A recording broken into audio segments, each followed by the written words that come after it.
Kisah ini cukup disturbing atau mengganggu dan bisa membuat Anda gelisah. Jadi, saya pribadi harus memberikan peringatan terlebih dahulu jika ragu atau bahkan tidak nyaman dalam mendengarkan kisah ini. Silahkan tinggalkan video ini dan cari video-video dari Satpam Detektif yang lainnya. Hello guys, welcome back to the office of Satpam Detektif. Bersama saya Kang Ben Gunawan yang akan selalu mengulas dan mengupas sebuah kisah dan kasus dengan tegas dan lugas.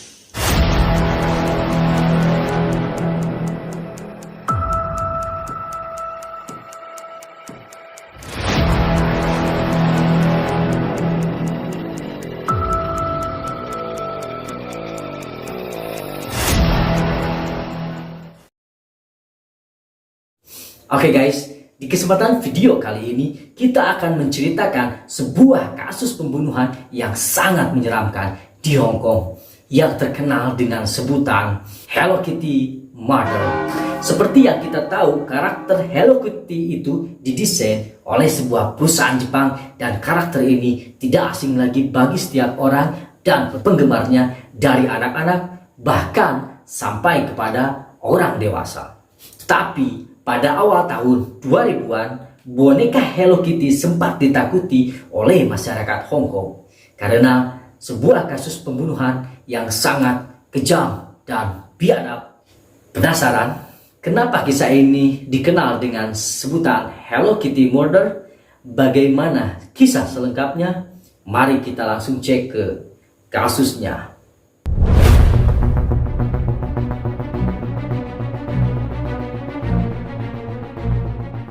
Pada bulan Mei 1999, seorang gadis berusia 14 tahun pergi ke kantor polisi Hong Kong.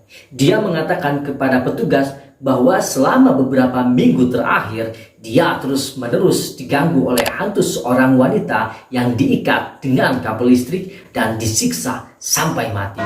Mendengar hal itu, polisi tentu saja tidak mempercayainya dan menolak klaimnya sebagai mimpi atau omong kosong anak-anak remaja. Namun, setelah detail demi detail dia ceritakan bahwa hantu tersebut adalah seorang korban pembunuhan di unit apartemennya, polisi pun pada akhirnya mengiyakan dan melakukan penyelidikan formalitas demi menghibur si gadis agar tidak menangis. Kemudian para polisi itu mengantar si gadis ke sebuah unit apartemen di distrik Kowloon yang sangat kumuh. Tapi gadis itu tidak mau ikut ke dalam lokasi tersebut dengan alasan takut. Ia hanya menunjukkan unit manakah terjadinya pembunuhan tersebut. Polisi sempat menolak permintaan si gadis untuk mengecek unit yang ia tinggali. Namun mereka mengalah dan mengecek unit tersebut. Inilah saat canda-canda berubah menjadi horor yang sangat nyata. Ketika polisi tiba di tempat kejadian dan membuka pintu unit apartemen tersebut, langsung tercium bau busuk yang sangat menyengat. Dan ketika lampu ruang tamu dinyalakan, terlihat sebuah boneka Hello Kitty yang diletakkan dekat tembok bagian koridor. Seorang polisi menusuk boneka itu dengan menggunakan tongkat besi ke bagian kepala boneka yang terlihat masih terdapat darah dengan bau amis yang sangat menyengat. Meski tongkat ditusukkan ke bagian kepala boneka, sang polisi merasakan ada benda keras di dalamnya. Di lokasi tersebut juga terdapat satu panci baja dan satu panci tanah liat yang belum dibersihkan. Panci-panci tersebut diperkirakan untuk memasak kepala korban dan di dalamnya masih tersisa sisa-sisa daging manusia dengan bau busuk dan disertai banyak sekali belatung di sekitarnya. Bisa kamu bayangkan suasana di tempat kejadian di kala itu sungguh mencekam dan tidak nyaman karena bau bangkai yang sangat tajam. Ketika petugas kepolisian bagian forensik tiba di lokasi, mereka mencoba membuka boneka Hello Kitty tersebut. Dan ternyata benar, terdapat sebuah kepala wanita di dalamnya yang sudah dikerumuni banyak sekali belatung. Kepala korban serta rambut dan kulit telah dimasak sampai matang. Jadi pihak kepolisian tidak berhasil mendapatkan DNA korban. Itu adalah awal penyelidikan sebuah kasus yang selamanya akan dikenal sebagai Hello Kitty Murder, pembunuhan yang akan dicap di seluruh Hong Kong sebagai salah satu kejahatan paling bejat dalam ingatan. Kasus ini sudah terpecahkan ya, jadi kita akan menceritakan dari awal apa yang sebenarnya telah terjadi.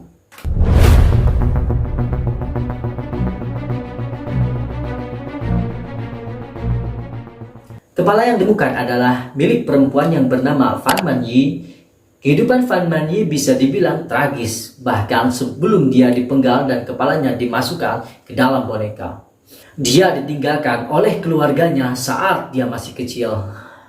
Pada saat dia remaja, dia telah mengidap kecanduan atas narkoba dan sudah memulai karir prostitusi demi membayar kebutuhannya.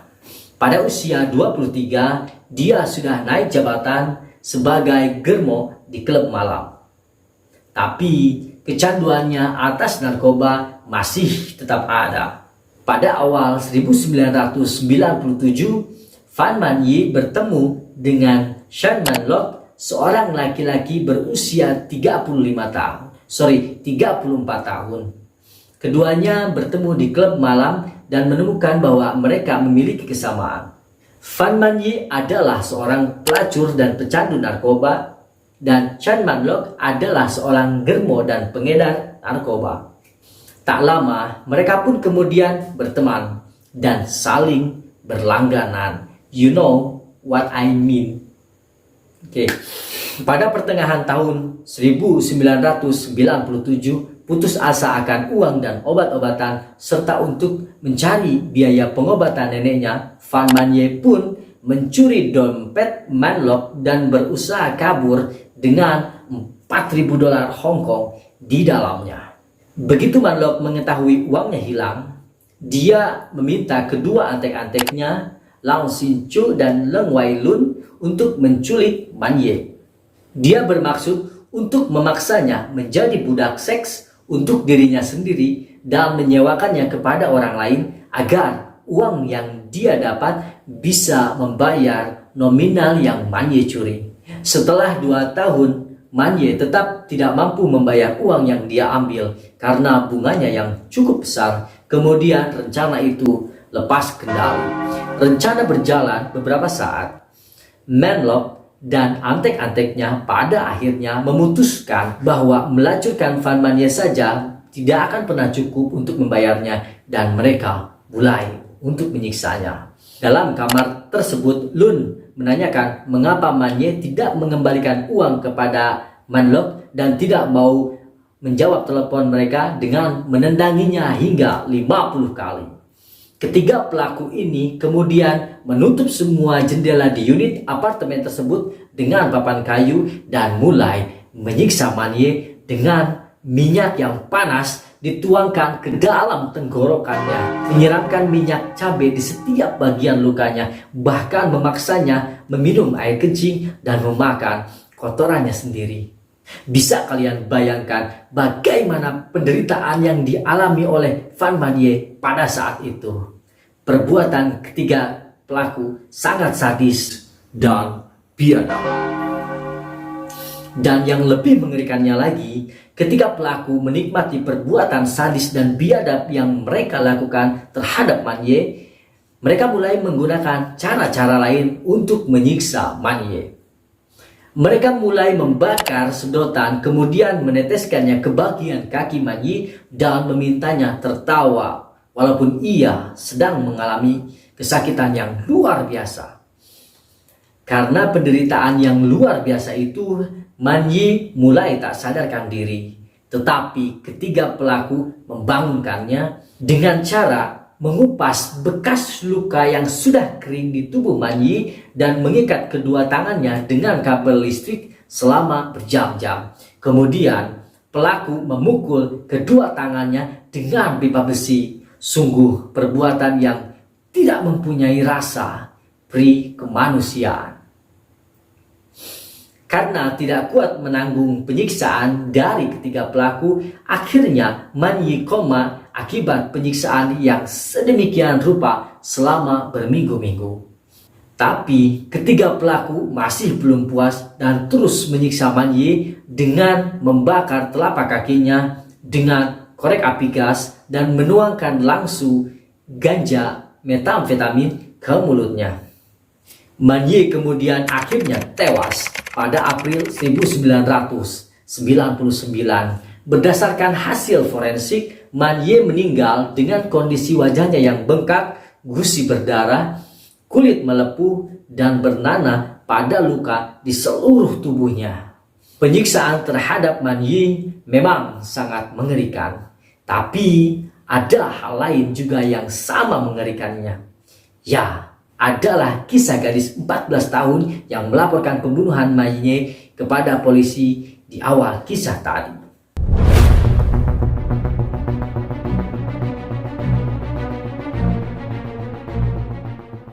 Ternyata diketahui bahwa si gadis yang melapor ke polisi itu ikut ambil bagian dalam pembunuhan Man Yi. Gadis itu dikenal hanya sebagai Ah Fong. Itu adalah nama samaran yang diberikan oleh pengadilan Hong Kong pasca gadis di bawah umur itu ikut ditetapkan sebagai tersangka. Dia adalah pacar Man Lok, meskipun pacar mungkin istilah yang terlalu buram untuk menggambarkan statusnya. Kemungkinan gadis itu adalah salah satu pelacur Man Lok. Pada satu titik, ketika Ah Fong tengah mengunjungi trio yang menyiksa Man Yi di apartemen Man Lok, dia menyaksikan Man Lok menendang Man Yi 50 kali di kepalanya. Ah Fong kemudian diajak bergabung sebelum kemudian ikut memukul kepala Man Yi.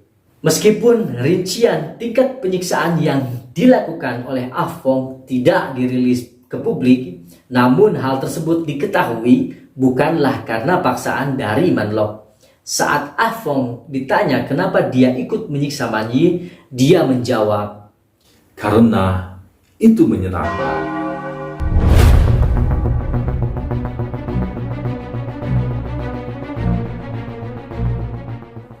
Setelah sebulan disiksa, Ah Fong mengetahui bahwa Fan Man Yi telah meninggal dalam semalam. Chan Man Lok dan antek-anteknya berpendapat bahwa dia telah meninggal karena overdosis metamfetamin. Di sisi lain, sebagian besar ahli forensik berspekulasi bahwa luka-lukanya lah yang akhirnya membunuhnya. Setelah mengakui dia sudah mati, para antek memindahkan tubuh Man Yi ke bak mandi apartemen dan memotong-motongnya dengan gergaji. Kemudian mereka merebus masing-masing bagian tubuhnya untuk menghentikan pendarahannya. Hal itu juga berfungsi untuk menghilangkan bau dan memperlambat pembusukan. Menggunakan air mendidih di atas kompor yang sama tempat mereka memasak makan malam, para pembunuh merebus potongan-potongan tubuhnya dan membuangnya bersama sampah rumah tangga. Anehnya, kepala Man Yi nampak mereka simpan. Setelah merebusnya di atas kompor, mereka memasukkannya ke dalam boneka Putri Duyung Hello Kitty yang besar, menjahitnya kembali dan menaruhnya di tempat tidur. Bayangkan, ada kepala di dalam boneka pas lu tidur. Anjir.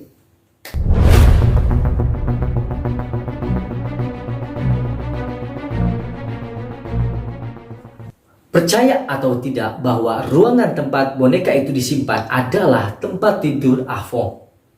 Entah berapa lama dia mampu tidur berdampingan dengan mutilasi kepala yang disamarkan dengan menjadi boneka.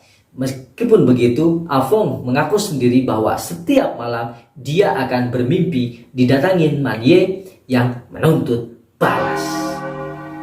Dia awalnya tidak memperdulikan hal itu. Namun, lama-kelamaan, mimpi yang sama terus-menerus membuat Ah Fong terganggu. Saat dia mulai tidak kuat, itulah saat dia kemudian melaporkan ke kepolisian. Ah Fong kemudian melaporkan semuanya menyeret Chan Man Lok bersama kedua anteknya ke meja hijau. Afong bahkan rela bersaksi melawan kompotan Chan Man Lok karena dia disuruh oleh hantu Fan Man Ye. Namun pada akhirnya ketiganya dihukum bukan karena alasan pembunuhan, tetapi penyiksaan saja. Karena juri percaya bahwa meskipun mereka telah menyebabkan kematian, tapi mereka tidak bermaksud begitu. Hopo iki, Cuk? Aduh, Cuk. Goblok! Tentu saja vonis itu membuat publik Hong Kong marah. Untungnya upaya naik banding atas pembunuhan Hello Kitty pada akhirnya berhasil menyeret ketiganya dijatuhi hukuman seumur hidup meski dengan kemungkinan pembebasan bersyarat dalam 20 tahun.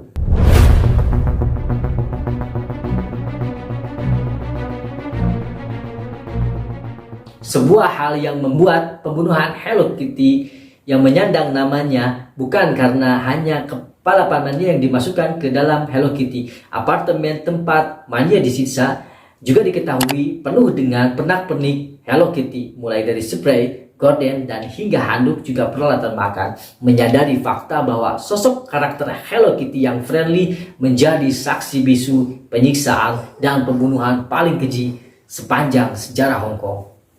Hal itu membuat kasus ini semakin menjadi pusat perhatian. Lalu apa yang terjadi pada apartemen tempat pembunuhan tersebut? Apartemen kejadian ini mulai direnovasi pada tahun 2012 dan menjadi sebuah hotel pada tahun 2016.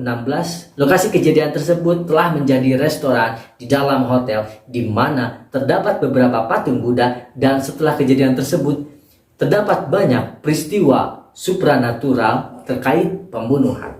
Oke guys, begitulah kisah dan kasus Hello Kitty Murder, sebuah kasus yang bikin kita sedih, takut, emosi, dan pokoknya bercampurlah. Jika kalian punya pendapat tentang kasus ini, atau jika kalian punya saran tentang kasus yang akan kita ulas, silakan tulis di komentar. Jadikan kolom komentar tempat kita terhubung dan bersilaturahmi satu sama lain.